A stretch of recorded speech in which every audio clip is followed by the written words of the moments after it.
let me go back to some of the questions we're talking about with, your brother William. William did Sliver, didn't he? He did Sliver. Yeah. And Sharon Stone and I, one time Sharon Stone messaged me. She started following me on Instagram, and she started watching some of the videos. Uh-huh. And then one time I'm like, so how often you come to Florida? Would love to do a podcast with you. I would never go to the state of Florida. Why won't you go to Florida? Are you kidding me? Look what your governor has done. He's destroyed the entire great state. I used to love Florida. I'm like, whoa. This just went on a complete, I'm just asking you. Yeah. And she could not believe that I was optimistic about Florida, that I lived in LA 26 years and I moved to Texas. Mm-hmm. And then from California to Texas to Florida. We're in Texas. Plano, Texas. We have an office in Addison till today. Yeah.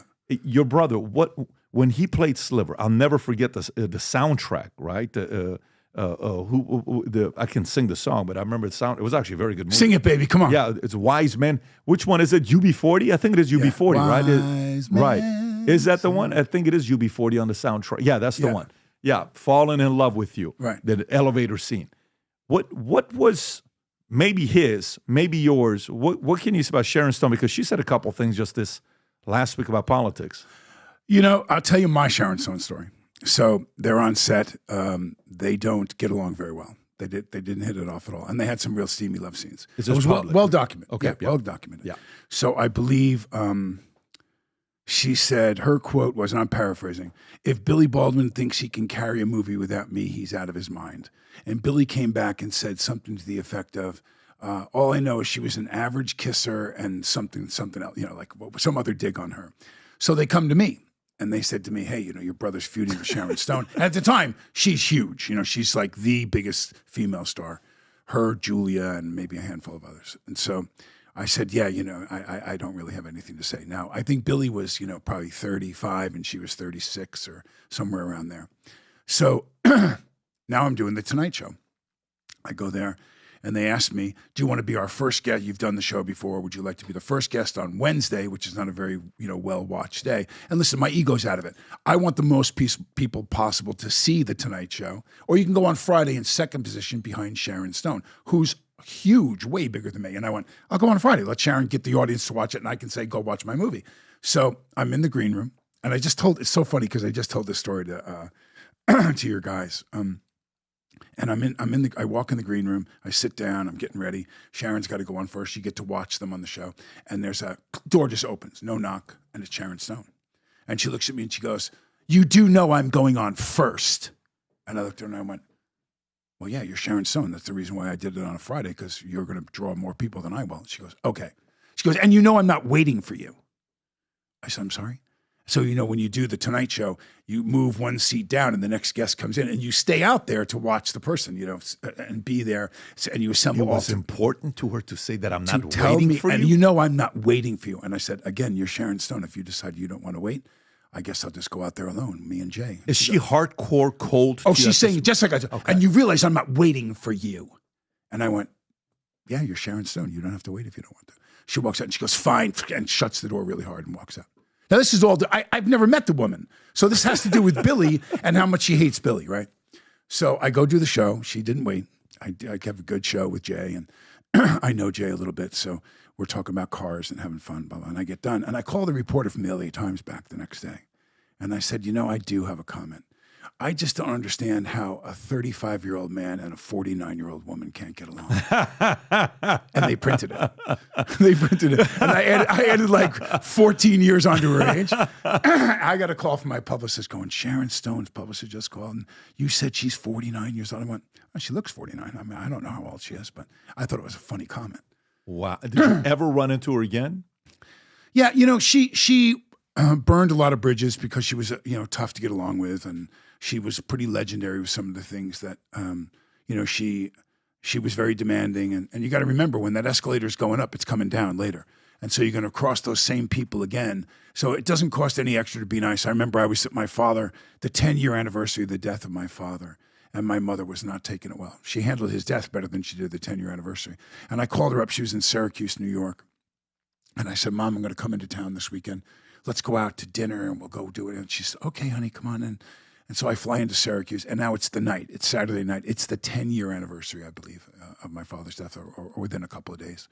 And a woman came up to me and she said, excuse me, Mr. Baldwin, but I watch your show, and I think it's, and I said, ma'am, are you eating in the restaurant? And she said, yes, I am. Would you mind if I found him? My mother's tears are coming down her eyes. We're talking about how much she loved my father and she misses him.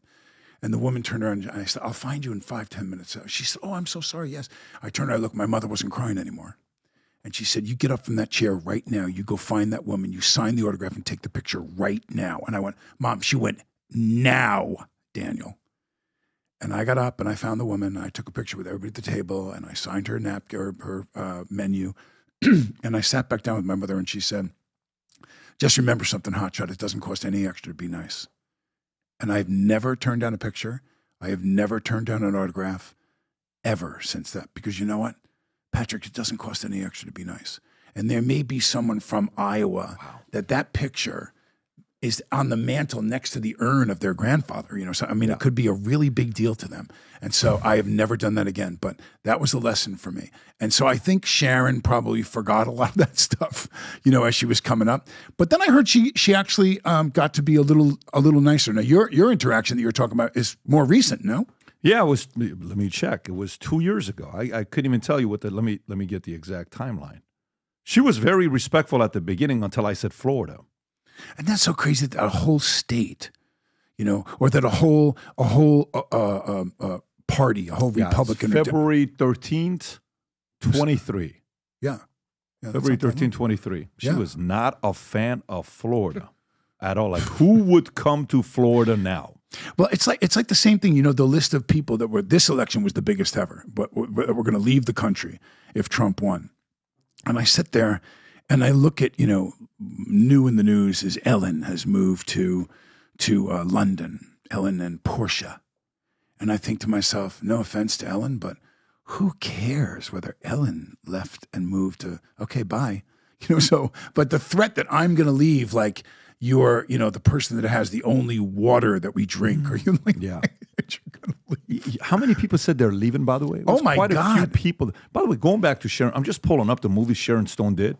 Basic Instinct, legendary. Yes. By the way, I was on a flight 2.5, 3 years ago. I'm on a flight. I'm like, you know what? I haven't watched Basic Instinct in 20 years. Right. Let me watch it. How did it hold up?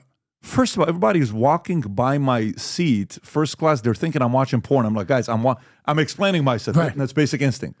Why would you watch Sharon Basic Stone. Instinct? Yeah. Sharon Stone. Sharon Stone. I'm watching Basic Instinct. Then I watch, obviously, Casino. She crushed it. What else we got here? Sliver. Okay, I like Sliver. She did some big, she did some stuff there. At one point, you're right. She was the cat's meow there for a while. She was. Yeah. She was for a minute. And then, boom, Hollywood like this. Yeah, but, there's legendary famous Hollywood stories about, I'm trying to remember whether it was her, Kim Basinger, that had the hot tub scene that she insisted that it be Evian water, and she had them drain the hot tub, and then they had to buy like 1,000. Tell me you're joking. No. This is her or base? It was one of the two, but I bet you if you Google it, something comes up. But that, yeah, she literally said, "I will not get in the hot tub unless it's Evian," and they had to. The crew had to go out. Did you find it? Yeah, it says Kim Basinger. Yeah, it was Kim. So, but again, those are those stories. She was married to Alec. She was married to Alec. So, and those are those stories that, wow. When you're a guy that's on set, and I've never forgotten how grateful I am. I'll pick up, camera equipment with my guys if they got to rush it off. I don't care. I'm not, where's my coffee? And I'm just not that guy. But then you hear the legendary stories about the guys that are.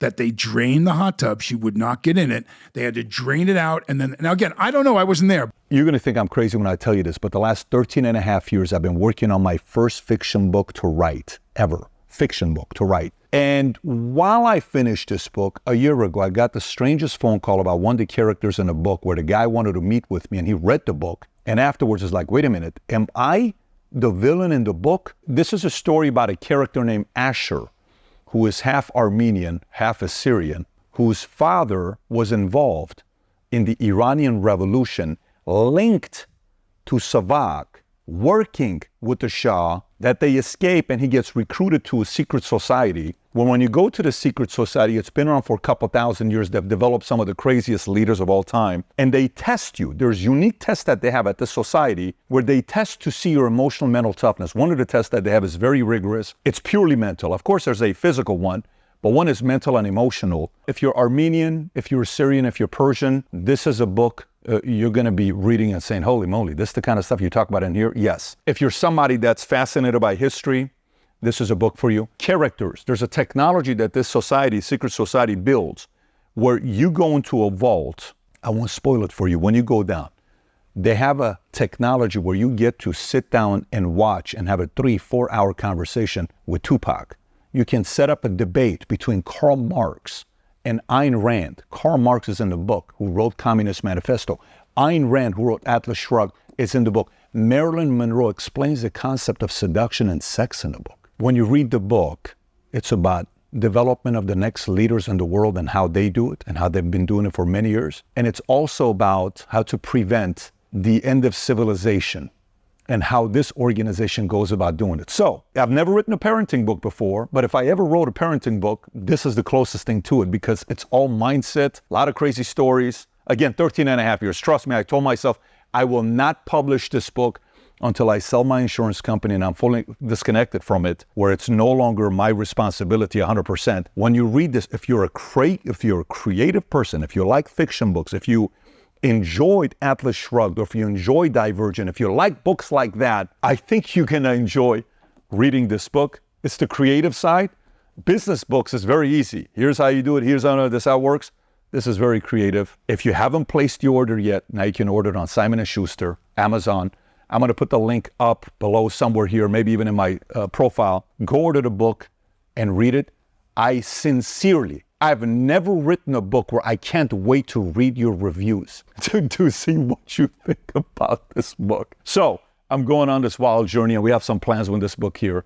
If you support the things that I work on, I would appreciate you going and reading the book, order the book on Amazon, and then post a review. If you enjoyed this video, you want to watch more videos like this, click here. And if you want to watch the entire podcast, click here.